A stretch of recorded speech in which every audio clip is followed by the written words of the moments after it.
ایک مولانا بولتا ہے مجھے 4 بیویاں اور 19 بچے ہیں. میں ہر ہندو کو آہوان کروں گی کہ اگر وہ 19 کرتے ہیں تو ہم نے 4 تو کرنا چاہیے.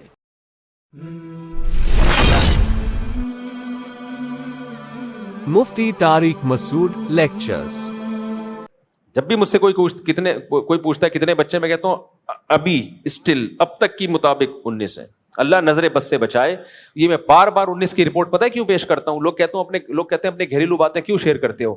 بھائی میرا نظریہ ہے فیملی پلاننگ والوں کے نظریات کی دھجیاں اڑانا, اور یہ میں نے اس وقت ان کی مخالفت شروع کی تھی جب میرا ایک بچہ بھی نہیں تھا, اور میں نے کہا تھا میں ان کے اگینسٹ جا کے دکھاؤں گا اور ثابت کروں گا یہ جھوٹ بولتے ہیں کہ 2 بچے ہی اچھے.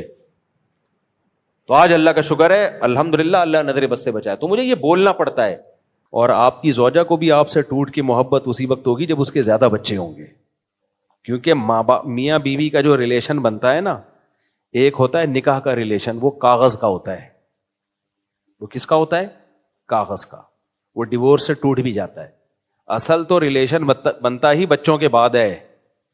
بچے ایلفی کا کام کرتے ہیں, میاں بیوی کو جوڑتے ہیں, وہ ماں باپ کو جوڑتے ہیں. تو یہ جتنی زیادہ ایلفی ہوگی, کیا خیال ہے, بچے جتنے زیادہ ہوں گے اتنا یہ ریلیشن کیا ہوگا؟ مضبوط ہوگا. اب طلاقوں کا ریشو اسی وجہ سے بڑھ گیا ہے. ایک آدھ بچہ ہوتا ہے, کہتے ہیں چلو تم ادھر رکھو میں ادھر یہاں خرچہ بھیج دوں گا, مل لیا کریں گے. زیادہ بچے ہوتے ہیں, آدمی دیکھتا ہے بھائی یہ ان کو کہاں لے کے جاؤں گا میں. وہ دونوں بھی ماں باپ کو جوڑ دیتے ہیں, وہ دونوں بھی نہیں ٹوٹنے دیتے کہ بھائی ابا اماں تو ہم دونوں کے ہی ہیں نا, کیوں ٹوٹیں یہ.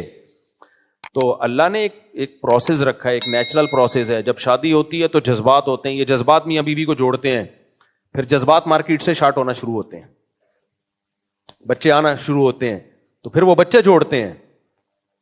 تو جذبات وہ تھوڑی رہیں گے جو دلہن کے ساتھ جذبات تھے اور دلہن کے دولہا کے لیے پہلی رات کو جذبات تھے, وہ کہاں رہتے ہیں؟ وہ رہتے ہیں؟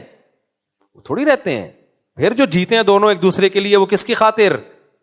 بچوں کی. تب یہ لبرل لوگوں میں دنادن طلاقیں ہوتی ہیں کہ بچے ہی نہیں ہوتے. اور پھر بچہ بڑا ہو گیا, اب عورت کی گود میں بچہ نہیں ہے. عورت کی فطرت ہے اس کو گود میں بچہ چاہیے جب تک وہ جوان ہے, اس کی نیچر ہے یہ. اس سے وہ نیچر چھین لیا آپ نے تو وہ ٹوٹ پھوٹ جائے گی. بچہ پیدا کرنے سے عورت کی صحت خراب نہیں ہوتی, خوب سمجھ لو. بچہ روکنے سے خراب ہوتی ہے, یہ خوب اچھی طرح سمجھ لو. کیونکہ بچہ پیدا کرنا نیچرل ہے, روکنا یہ نیچر سے لڑنا ہے. ڈاکٹر لوگ کہتے ہیں, جو اناڑی ڈاکٹر ہیں, وہ کہتے ہیں کہ اتنی عورت کی انرجی یوٹیلائز ہوتی ہے بچہ پیدا کرنے میں, تو کہاں سے صحت اچھی ہوگی. ایکسرسائز کرنے سے آپ کی انرجی یوٹیلائز ہوتی ہے کہ نہیں ہوتی؟ بھوک بھی لگتی ہے, چکر بھی آتے ہیں, جب آپ دوڑتے ہیں سانس بھی پھولتا ہے, تو وہ وقتی ہے. پہلے زمانے میں جو خواتین کی عمریں لمبی ہوتی تھی, ایک بڑی وجہ یہ بھی تھی بچے بہت پیدا ہوتے تھے ان کے. ہاں یہ ضرور ہے کہ بچے پیدا ہو رہے ہیں اور خوراک مل نہیں رہی, پھر ظاہر ہے نقصان ہوگا. تو خوراک تو کھلانی ہے اس کو, جو پریگنینسی ہے یا پریگنینسی کے بعد جو فیڈ کرا رہی ہیں ان کو خوراک تو دینی پڑے گی. اب لوگ کہتے ہیں آج کل معیاری خوراک نہیں ہے, تو خوراک کو ٹھیک کرو, بچے نہیں روکو. اور غریب آدمی زیادہ اچھی خوراک کھا سکتا ہے, وجہ اس کی ہے کہ اس کے پاس تو چینی کے پیسے نہیں ہوتے, اس کے پاس تو کوکنگ آئل کے وہ چربی کھاتا ہے بیچارہ. بقرعید میں جو نا گوشت چربی لے کے کھا رہا ہو, وہ زیادہ اچھی. میں نے ایسے غریب دیکھے ہیں, ان کے چہرے پہ ایسے جیسے چمک. میں نے کہا بھائی تیرے پاس کھانے کو روٹی ہے نہیں, اتنی چمک. پتہ چلا وہ قربانی کے دنوں میں نا چربیاں خرید لیتے ہیں سستے داموں, اسی کو آئل نکال کے کھاتے رہتے ہیں, وہ خاندانی ہو گئے. تو غریب آدمی تو جو ہے دیسی چیزیں کھا سکتا ہے بڑے آرام سے آج بھی, تو اللہ اس کو اسی میں صحت دے دیتے ہیں. تو خواتین آج کل کھا رہی ہیں پیزے برگر, تو پھر وہ نقصان ہوتا ہے اس کا. تو جو بھی فیملی پلاننگ میں آپ جا کے لوگوں کو بتائیں کہ فیملی پلاننگ سے کوئی نقصان یعنی کوئی فائدہ نہیں ہے, بلکہ الٹا نقصان ہے, اور صحت خراب ہوگی بچے روکنے سے. دیکھو ماہر ڈاکٹر کہتے ہیں کہ عورت کو اگر پریگنینسی نہیں ہوگی نا, تو اس کا بلڈ ضائع ہوتا ہے مینسز میں, اور وہ زیادہ خراب کرتا ہے عورت کو. یعنی اس میں زیادہ طاقت, آئرن زیادہ نکل جاتا ہے اس میں. جو ہر مہینے مینسز ہوتے ہیں نا, وہ بلڈ جو نکلتا ہے عورت کا, اس میں بہت طاقت خرچ ہو جاتی ہے. پریگنینسی میں وہ کیا ہو جاتا ہے, وہ مینسز رک جاتے ہیں عورت کے, تو وہی طاقت پھر بچہ بنانے میں استعمال ہوتی ہے. بچہ نہیں بنے گا تو وہ ضائع ہوگی. تو یہ ایسے ہی ہے جیسے آپ شادی نہیں کرو گے تو احتلام میں آپ کی انرجی یوٹیلائز ہو جائے گی, وہ نکل جائے گی. اب آپ کہو کہ میں اپنے جو ہے نا وہ روک کے رکھوں اور 40 سال میں شادی کروں گا تاکہ بیلنس ہی بیلنس ہو, تو بیلنس نہیں بنے گا آپ کا, یہ ذہن میں رکھنا. وہ کیا ہے کہ فطرت نے جتنی انرجی آپ کو اضافی تھی وہ نائٹ فال میں نکال دے گی, یا کیا ہوگا کہ وہ پھر آپ ڈپریشن میں جانا شروع ہوگے, دوسری طرح سے صحت خراب ہونا شروع ہو جائے گی. تو پسینہ جب نکلتا ہے باڈی میں نمکیات کی کمی ہوتی ہے, تو اب آپ کہو میں پسینہ ہی نہیں نکالوں گا کیونکہ اس سے طاقت خرچ ہوتی ہے, تو ڈاکٹر عقل مند کہے گا نہیں بھائی پسینہ نکالو, اس کے بعد اس کی ریکوری کرو. تو عورت اگر بچے ہی پیدا کرنا روک دے کہ اس سے کمزوری ہوتی ہے, تو وہ فطرت انتقام لیتی ہے, اس کو ڈپریشن میں لے کے جاتی ہے, اس کی صحت خراب ہونا شروع ہو جاتی ہے. بہت سارے مسائل کھڑے ہوتے ہیں. ہماری دادیوں نانیوں کی شادیاں 13 سال کی عمر میں ہوئی تھیں اور وہ فیملی پلاننگ جانتے ہی نہیں تھے.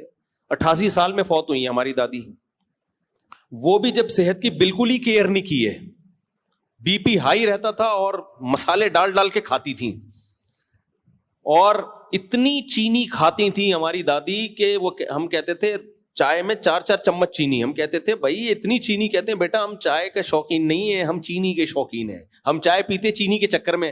پھر بھی 88 سال نکالے انہوں نے.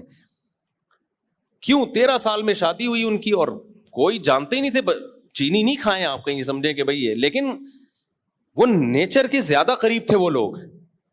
اب کتنی ڈائٹنگ پلان اور فلانا پلان اور ڈمکانا پلان, اس کے بعد پھر گردے فیل پڑے ہوئے ہوتے ہیں, مردوں کے ساتھ بھی عورتوں کے ساتھ بھی ہے. تو نیچر پہ چلیں گے صحت اچھی رہے گی. نیچر پہ چلیں گے تو نیچر عورت کو کہتی ہے بچے پیدا کرو, مرد کو کہتی ہے محنت کرو. تو اگر آپ کی مزدوری والا کام نہیں ہے تو جم میں محنت کرنی پڑے گی. مرد کو اللہ نے ٹف کاموں کے لیے پیدا کیا ہے. آپ کو جوان رہنا ہے تو آپ جوان رہنے کے لیے آپ کو ویٹ اٹھانا پڑے گا, وزن اٹھانا پڑے گا, تھکانا پڑے گا. اور عورت کو نسل پیدا کرنی پڑے گی, اس سے وہ صحت اس کی ٹھیک رہے گی.